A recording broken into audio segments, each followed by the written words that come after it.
are you? I'm great, thank you. Thank you for joining me. Really great. No worries. Your potential teacher of the year. Yeah. Well, yeah, thank you. Yeah, that's wonderful. Oh, that's wonderful news for me. That was really exciting to hear that. So the thing is, you've been nominated. Is that right? And yeah, it's like I don't know to call it a competition, but it's like teachers and parents and directors and students. They can nominate some teacher that has done something, some remarkable things, because you have like a different kind of, you have nominees for the primary school and secondary school. So I'm nominated for secondary school. Like, I don't know what to call it in the US. Yep, secondary school, high school, secondary school. High school. Yep. So I think the main reason I was nominated was because of that smart pool project I did with the pool table and yes. You're not actually in a classroom, are you? You're not actually teaching at a school right now? Yeah, I'm teaching. Yeah, I was. Okay.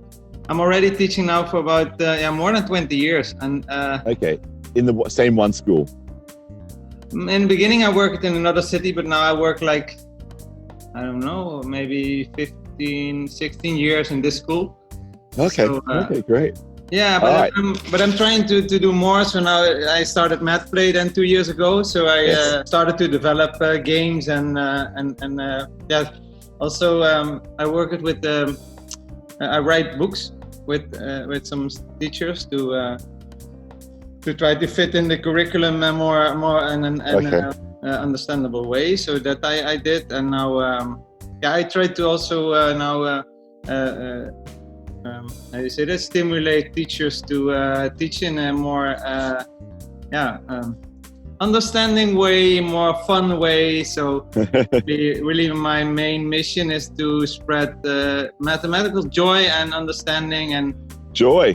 Yeah. So, yeah, it's really it's how it all developed. Like I'm sorry, my doorbell rings. Go for it. No worries. Yeah, yep. I'm so sorry, James. It's you don't know when the post will arrive. It's totally fine. It's how it works. Yeah, but I just want to open this quick because it's my new game that just arrived. So very exciting. It's like a little card game. Look at you, it's beautiful. Oh, that's stunning. Wow. Wow. Really funny so I have to ask, how do you make those things? There must be some company you just design. No, I just work with somebody that helped me design the images that I want to make. This is kind of I have to show you this. You do. Is kind of inspired by your fractions are hard. Mm-hmm. I have cards that are this is like all 5, 6. So this 5 pizzas that have to be divided by 6 puppets, and so this is my new. Excellent! Oh, congratulations! Thank you. That's so fun.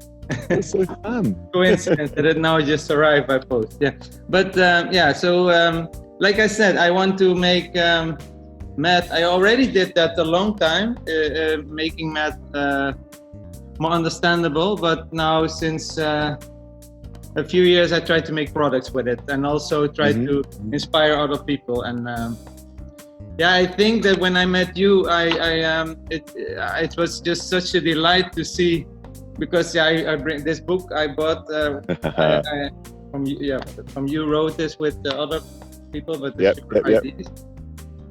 So I think I came across in Twitter. I came across to meet you, and then we. It was through Twitter. That's how we actually connected with it. First connected. Okay. Yeah. So. Right, and that was okay. So you sent some questions in the email that would be good for me to talk about. So we did meet 2 years ago. Yeah, about 2 years ago. Yes. Okay. Had the first Global Math Week happened or not happened? Was this after the very first one? Yes, because you told me about the Global Math Project, and I didn't know about it yet. So it was kind of like I asked you to think about my parity problem, and then you asked me to look at the slide, the global math, the exploding dots, and then translated some parts, and that's how we get.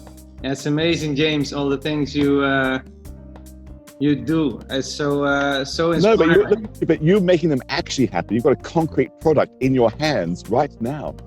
I just do ideas and tell people, and you just actually make it happen.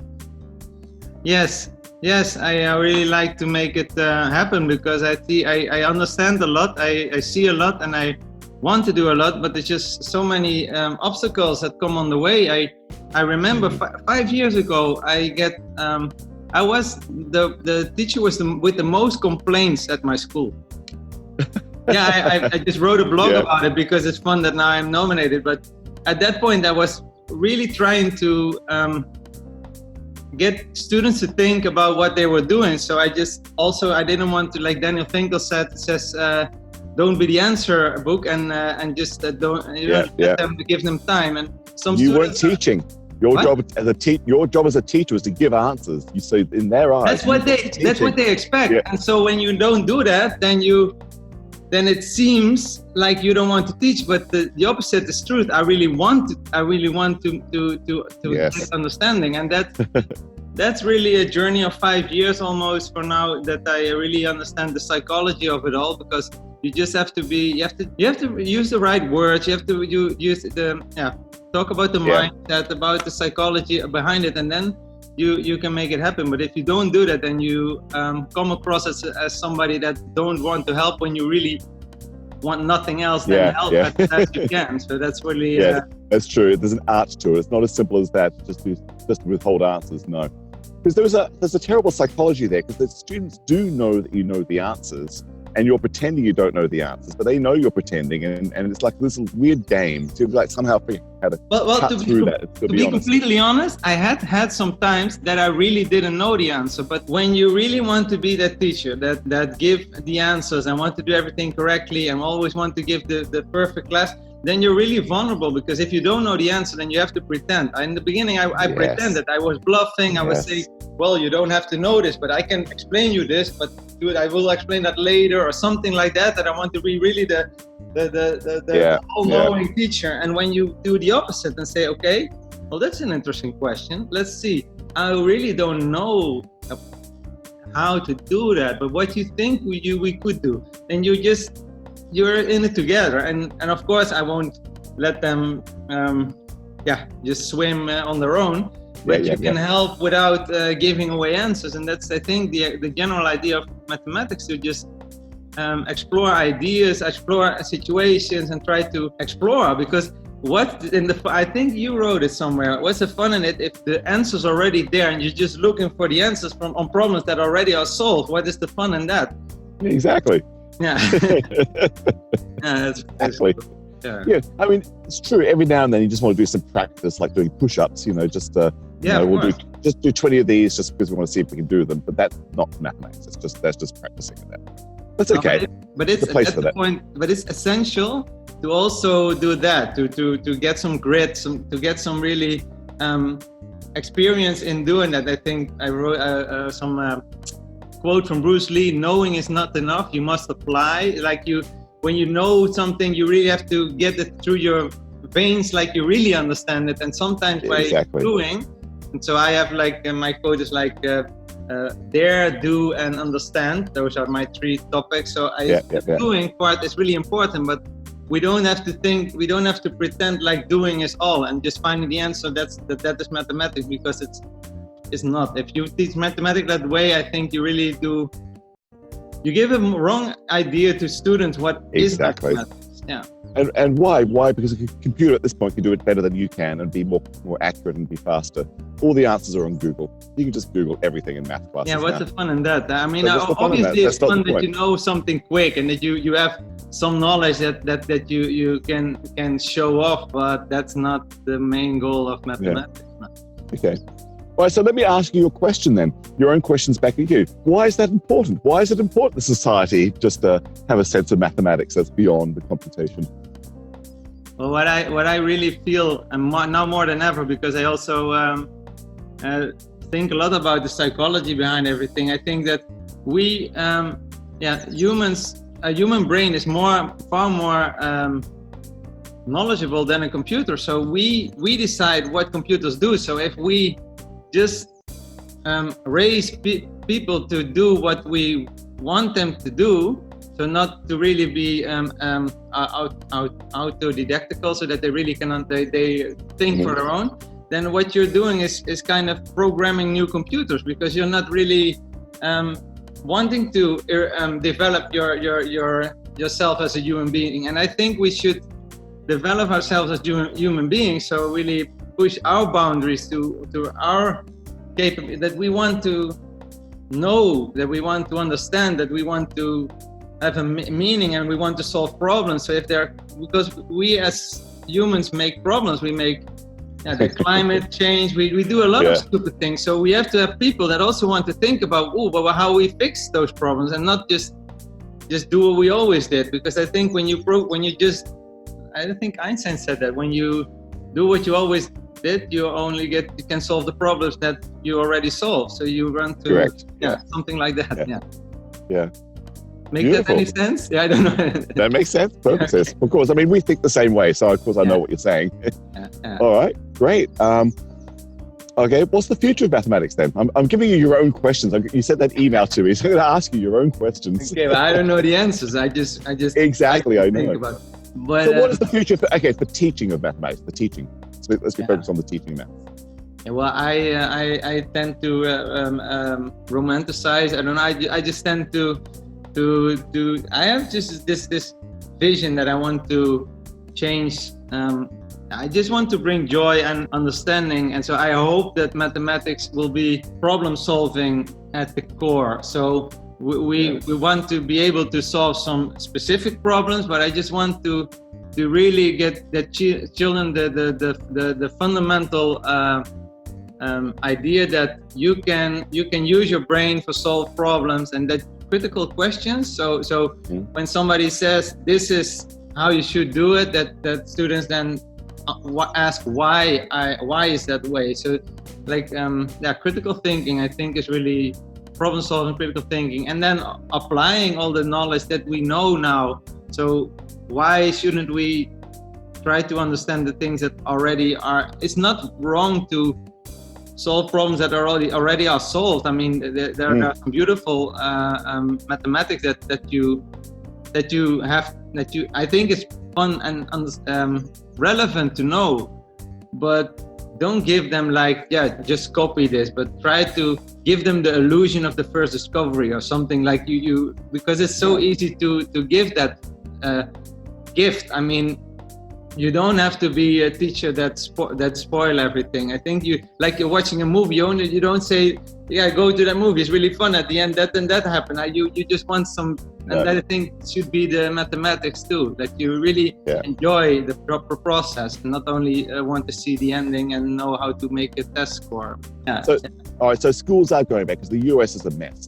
The US doesn't know what they're doing, and a lot of schools aren't going back.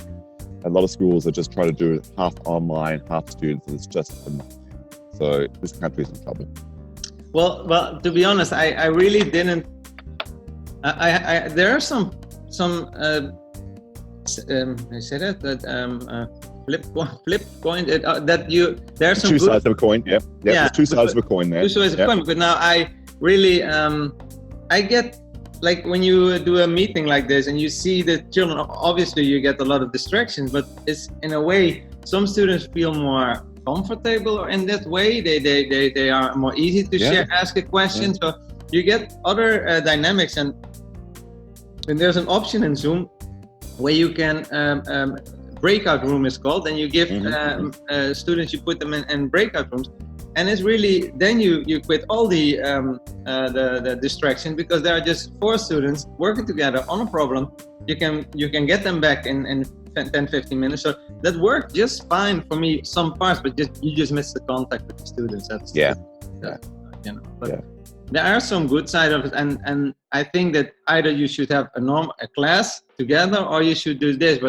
But at the end of the year, I had to we had an experiment where I had a class of 30 students, 10 in each classroom. So I had to just walk from one classroom to the other. And that was kind of Yeah, I don't know. That was kind of That's strange. Yeah. And do the same thing 3 times in a row, and then do it again, then do it again. Yeah. It was also not. That's not for me. I don't like that. Yeah, there's not enough hours in the day to do that for every possible class. I know. Yeah, well, it was the same time, so I just had to walk, and then 10 minutes this. So that was no, exhausting. Yeah. Strange. All right.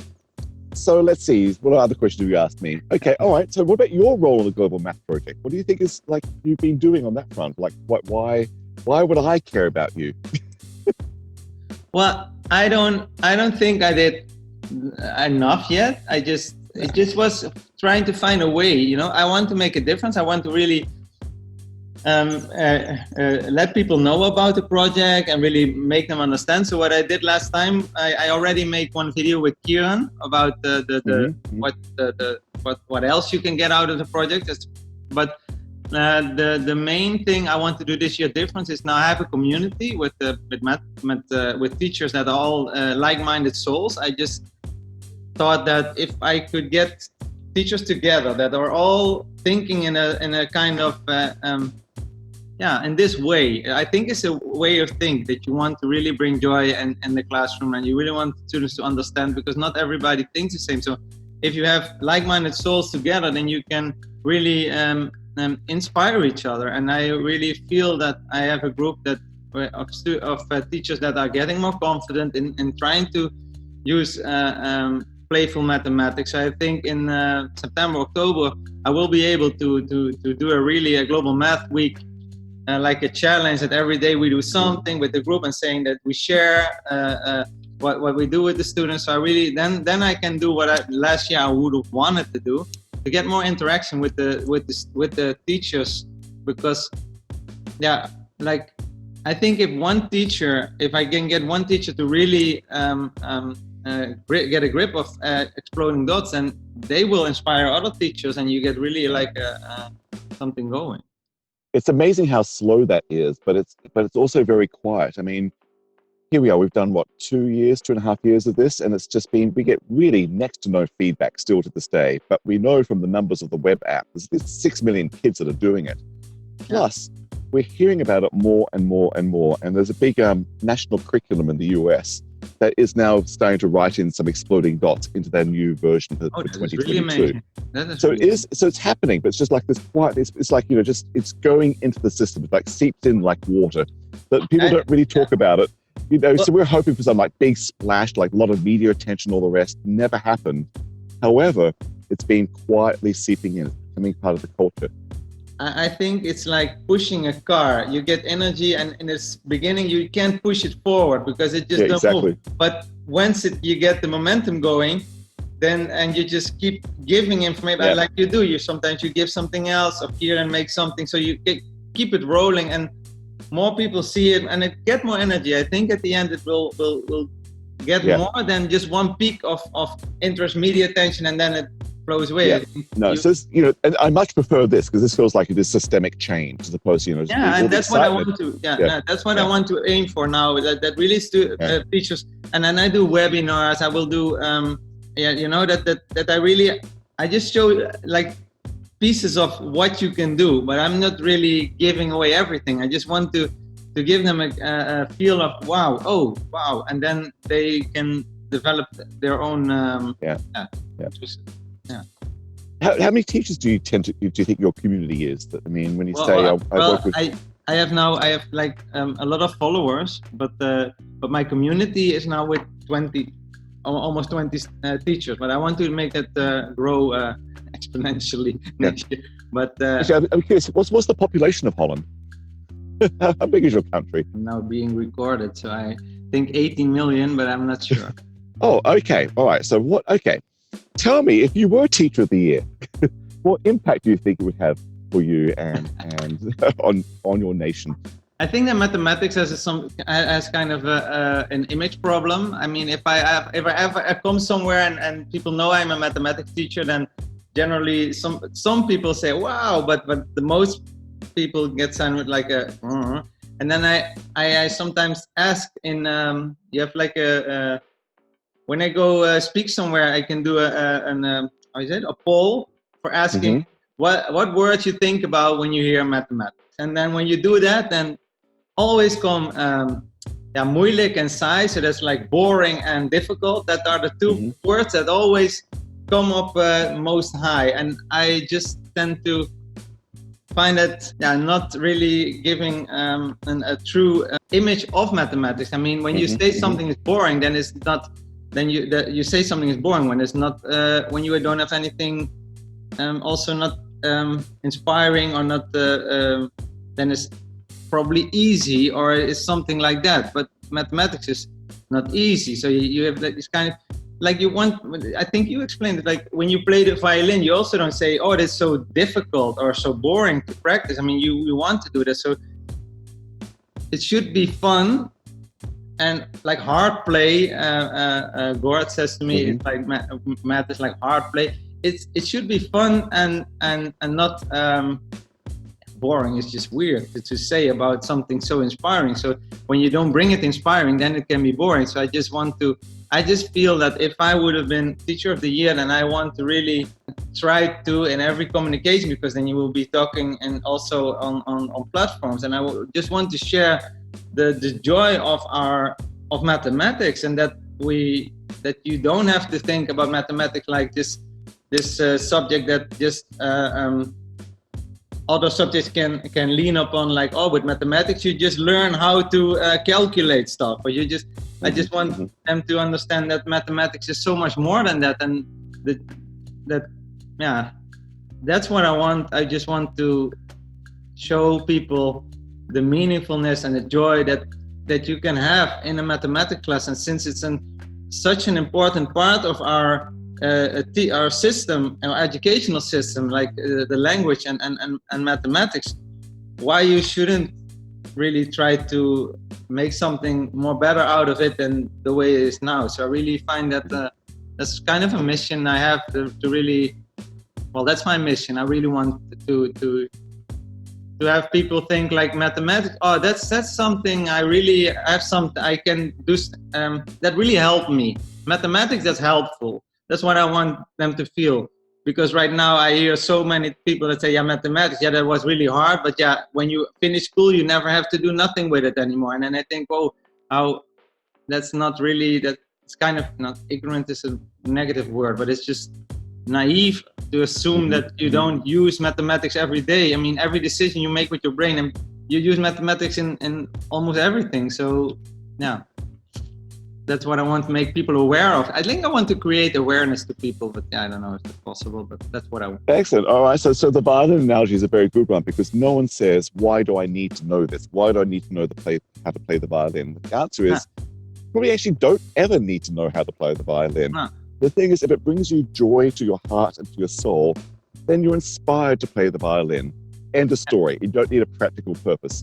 Mathematics has the added bonus. It can be both practical, but it can also be like playing the violin. And people never see the play the violin side. It can solve practical real world problems if people focus on that computation. That's what they think maths is. But society is missing the other half. It can be its own beautiful form of music that can bring joy to the heart and to the soul in its own right. Why study prime numbers? Because they're mysterious and intriguing, and you cannot help but wonder more about them. And it turns out they actually do a practical use, but that's not the real reason why people study the prime numbers in the first place. So mathematics has this added bonus that often what you think is just pure play can actually turn into practical use down the road. Who knows? But it's that joy of the heart and the mind as much as the practical side. Mathematics is a double win. We've only ever shown one side of it, the computation, the centuries to students. And that's sad. But also, you're right. And the other part is like the high school curriculum. I don't think you actually ever need the quadratic formula. I don't think you ever actually need to study quadratics, ever. When was the last time in your everyday life did you actually use the quadratic formula? In your everyday life? Probably never. However, the thinking process that you described about doing something like solving the quadratic formula, figuring out what's going on, is all that little moments of little problem solving. Like every time you start playing with the quadratic equation, you get these little obstacles over and over again. Darn, that middle number's odd. What can I do about that? Or that plus C, I wish it was a 5, not a 4. What can I do about it? It's that process of thinking through the understanding how we get you to the quadratic formula is what sticks with you for life, as you were describing. No, you're not using the quadratic formula per se in your everyday life, but what figuring through the problem solving for the project formula, the problem solving you did is what is useful in your everyday life. So it's not like, don't be so literal, like I shouldn't study quadratics. Don't have that literal mindset. The content's not important. The content is the vehicle for teaching the thinking you were describing, which is immensely useful for everyday life. Immensely useful. And that's what I hear you want to highlight.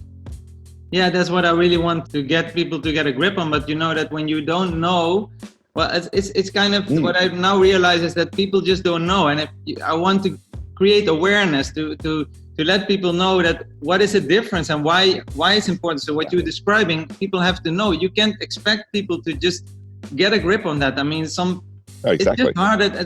To teach is really hard. There's so many things you have to get a grip on all your students. You have to understand the math. You have so many things you have to worry about. So you don't understand yet when you start as a teacher to know how to spread math joy. I fully understand that. But what I don't understand is that when you are like teaching for a long time and you have more room for get your lessons better, then you don't want to be open for this. That's what I find difficult. But I think also it's the mindset of people, that the ambition. But yeah, for students, I think it would be so great to have teachers that are really wanting to inspire and wanting to get you to, well, I think as a teacher, we also have to understand that students are not just wanting to learn new stuff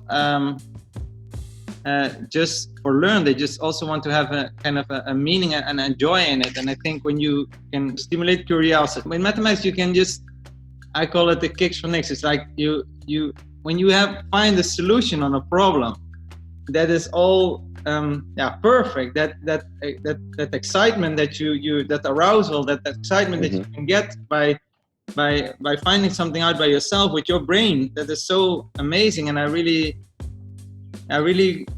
would like everybody to have that experience. And I think it's wonderful when you find out how much you can do with your brain. So that's also something that I really hope for. But yeah, beautiful. The thing is, James, like we have this love for mathematics. Not everybody has that love. So and we see things that other people maybe not see at the beginning. So to create awareness to people that don't see that is something that I don't want to take for granted. I don't want to think that why you don't know that it's so easy to do it like this. I really want to help people to see it, and that is something also that last year that I'm really finding out that what is easy to see for somebody, like when I read your book and your ideas, I at the minute I understand because I see those things, but some people might not see it because they are not that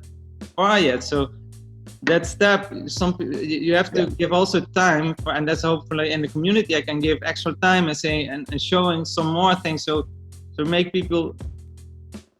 There could be something beautiful before your eyes, but if you don't see it, you can miss it. So of course. I don't know if you make what to look for. Of course, it makes perfect sense. All right. So what made you fall in love with mathematics? When did you realize that you had that sort of sense of love, passion for the subject, and could see something in it? To be honest, I always knew that I was good at mathematics, but I don't find the first time I really felt joy. Besides for my primary school, where you just do things and everything is fun, is in my third year. I had a teacher, Herman Arling, who always brought puzzles to the class, like mathematical problems. I remember one problem with the rope around the earth that you cut, and then you put 1 meter in between, and that problem. For me, I just did it. I just didn't realize it was something big. I just, then it's 14 centimeters or something, I think.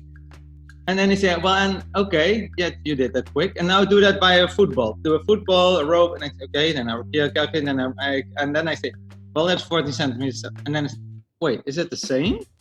So then he said, well, you can change the radius and see what's happening. And then I use an X. A variable, an X. Variable, that's what I am.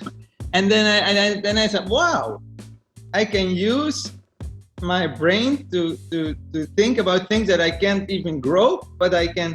That was my first experience, that it was really, I don't know, that I did something extraordinary, and that made me want to know more. That year I really saw a lot of beautiful things. My normal curriculum I almost never spent time on, because every time you bring me a new puzzle and I get some, I think I get like $1 for every puzzle I solve. So every class I was just solving problems. But that man, he died last year, was my inspirator, and I really had I owe a lot to him. He really showed me how it could be. But to be honest, I never I became a teacher, but I never applied for university to study mathematics. I just wanted to be a math teacher. I didn't want to know more about math, because for me sometimes it gets boring, and I didn't really saw what was fun in it.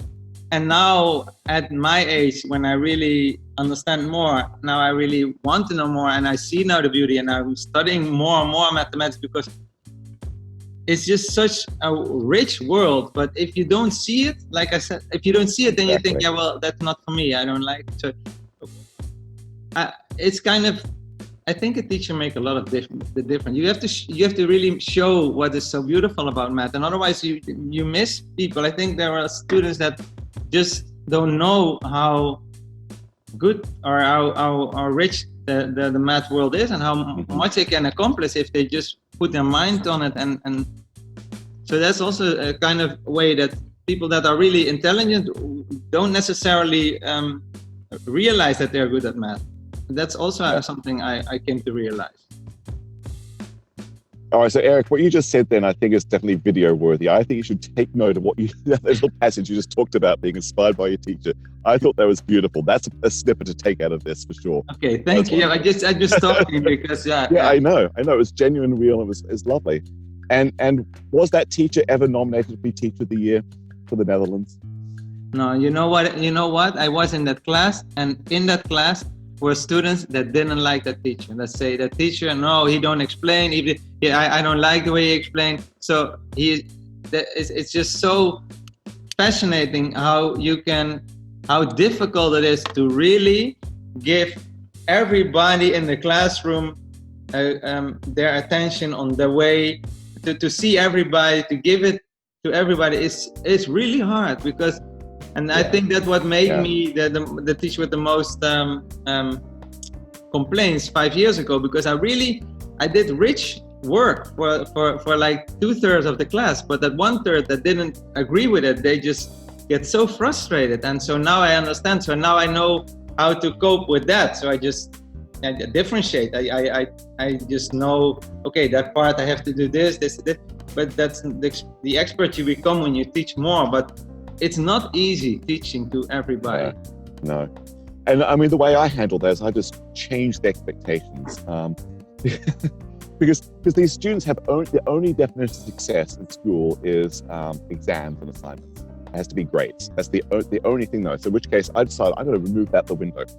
You can do this assignment. You have a month to do this assignment. You will get an A because you will do it until you get 100%.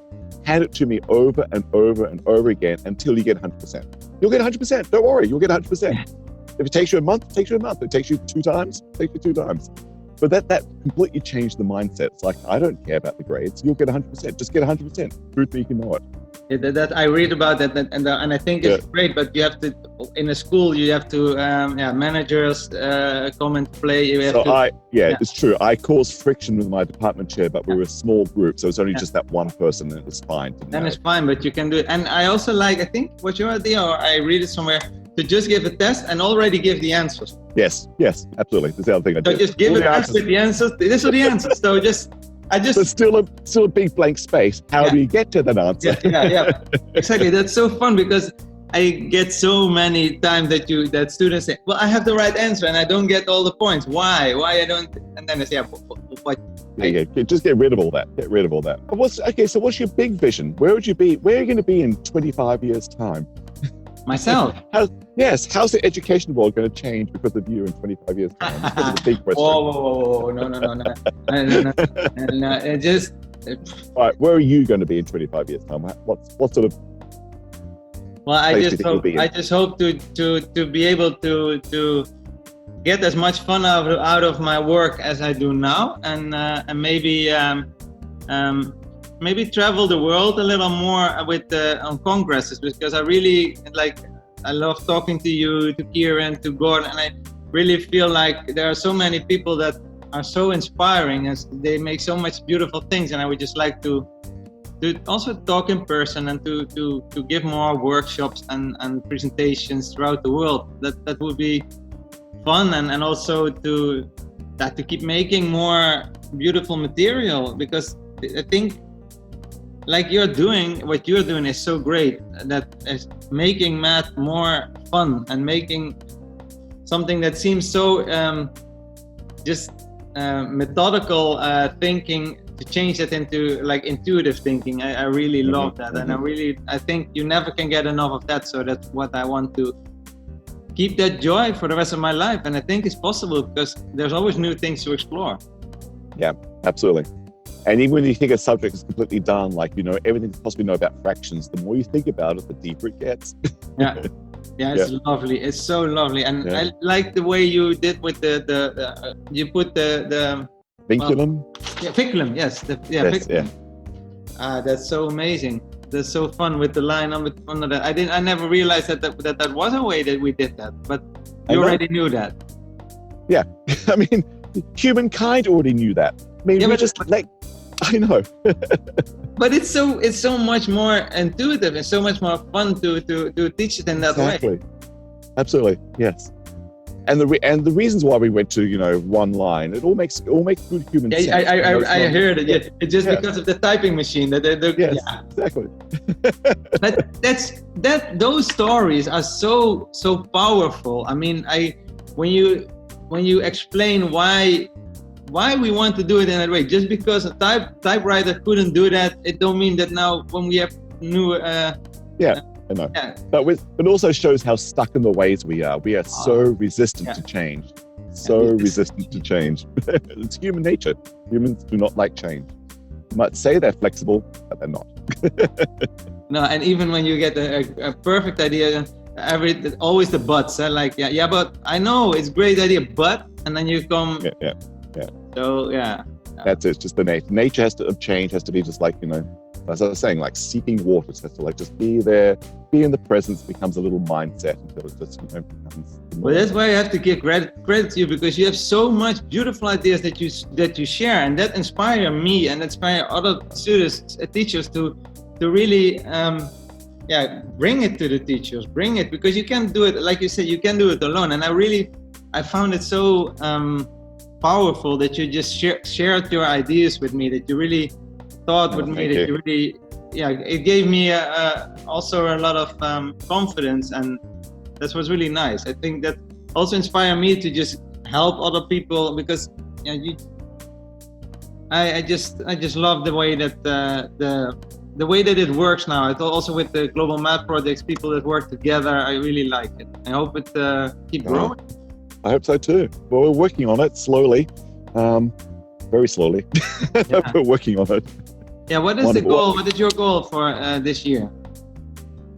All right, so the thing is, our messaging is all over the place. So when people go to our website, it's still very, very confusing. So we are streamlining it, which I think is just an important big step. So as we speak, we did receive some money to actually hire a website designer to go through it properly and do that for us, which is great, because that's a first big chunk of money we've ever had, which is great. Okay.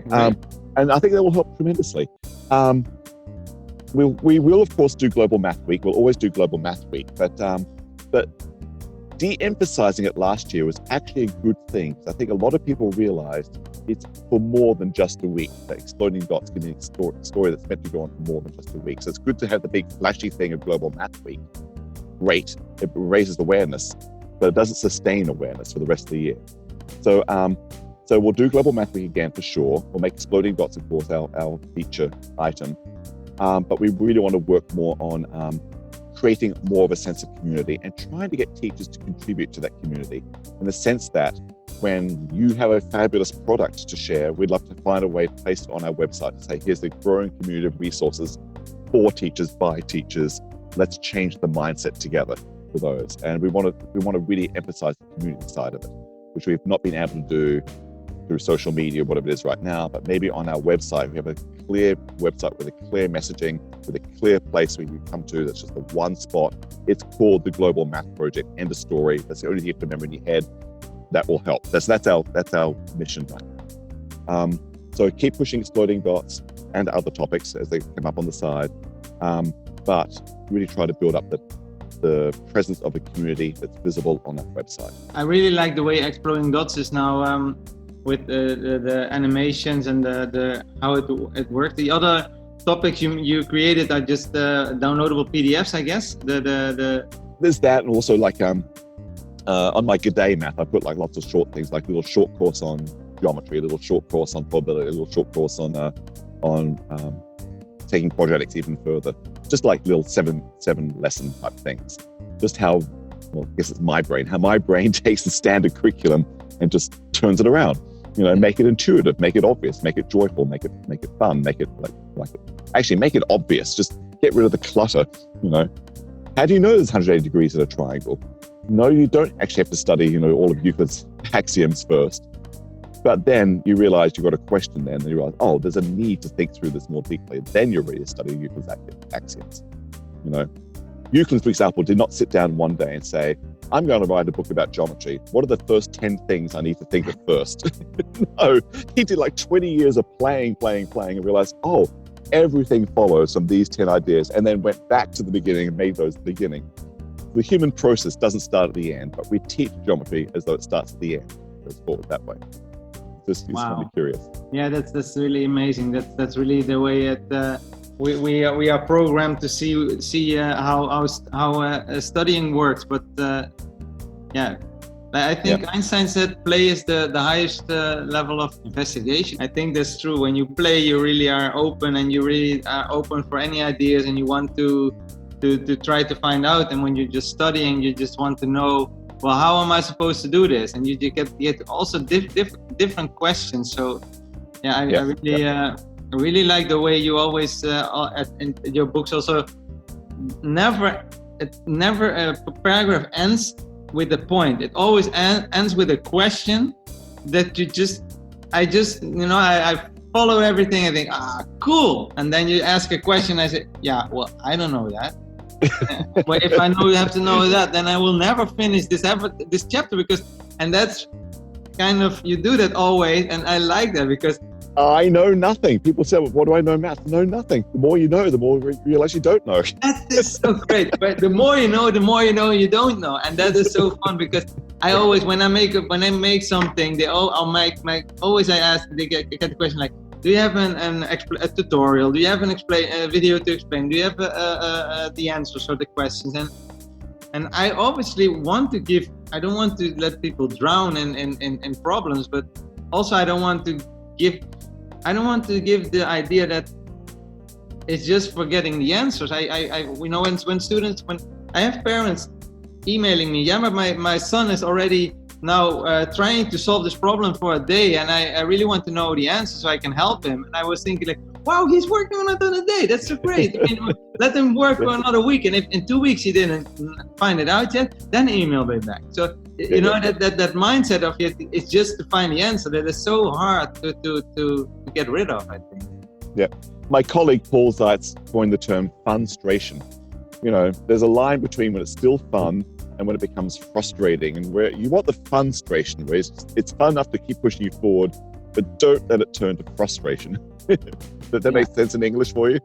Yeah, funstration. It's kind of the stretch. Like you have the comfort zone, you have the stretch, and you have the stress. Yeah, so it's like the stress part is the funstration. Yeah. Yeah, exactly. All right, so here's the real question. So I can't let you be Teacher of the Year unless I check this one thing. Do you know the International Math Salute? You can do the Math Salute, can't you? No, Okay, all bets are off, Erik. If you can't do the Math Salute, I can't support your application. I really have to know that. I really have to learn that. Well, explain. Okay, arms out front. Right hand over left hand. Right over left, yes. Right over left, yes. So I don't know what our screens look like to each other. Palm to palm. And twirl your thumbs. Okay, let's do it. Let's do it. Your thumbs twirl together towards the left. Go to the left. Your thumbs to the left. Your left. Yes, keep going. Keep going. Get your thumb past. Yes, keep going. Keep going. All the way. Yes. Clasp the fingers. Wiggle, wiggle, wiggle. You're set to come back. Thumbs in parallel to the left, just like you did. So it's right over left. Right hand over left hand. Yes. Thumbs in parallel to left. Make sure your thumb doesn't get in the way. Yes, yes, yes, yes. And now you're set to come back. How is not working? Because I tried it before and I always get in a mess. All right, just remember thumbs in parallel to the left. Just make it happen. All right. Yes. See, now you're getting smoother and quicker. Right, do them. Your homework tonight is do that another 20 more times until it's so fluid that you're good. But what? I don't understand. I tried this. I literally tried this like 20 times and it never worked. So most people they panic when their thumb gets stuck there. You have to get your thumb past the other hand. That's it. Simple as that. Of course, the problem solving is because you start with the answer. This is what you teach kids, and work backwards. Yeah. And loose up your fingers, and then you realize that feels very different. So then you. Well, I don't understand that I couldn't figure that out myself. Well. All right, so that's two things now. I don't actually write backwards on the screen. I flip the image. I feel so silly. And don't include this part in the video. No, I just take it. Well, I just, to be vulnerable sometimes is also a power, but I feel really little now. I didn't mean to do that to you, but no. Now you're good. Okay. Now you're good. Now you're empowered. Now you're ready to. Yeah, that's true. Yeah. Thank you. So if you win the Teach of the Year award, you have to promise to spread the maths route across the Netherlands. I will do that. Everywhere I go on television, I will share this. Yes, exactly. I fully endorse your nomination and application, and I just sincerely hope this works. I think you're a top-notch guy doing incredible things for your nation and beyond, and I applaud you for that. So best of luck. Good luck. Yeah, I really appreciate your support a lot. I know in the past you made some videos for me that really helped me get empower me to be my best self, and I just hope one time we can meet and that'd be nice. I'd love that. I'd actually love that. Yeah. All right, great. Thank you Absolutely, for all yes, that you do. And thank you for all that you're doing, and thanks for being such a supporter. I really appreciate it. It means a lot. Thank you. Of course. Okay. Bye-bye. Bye-bye.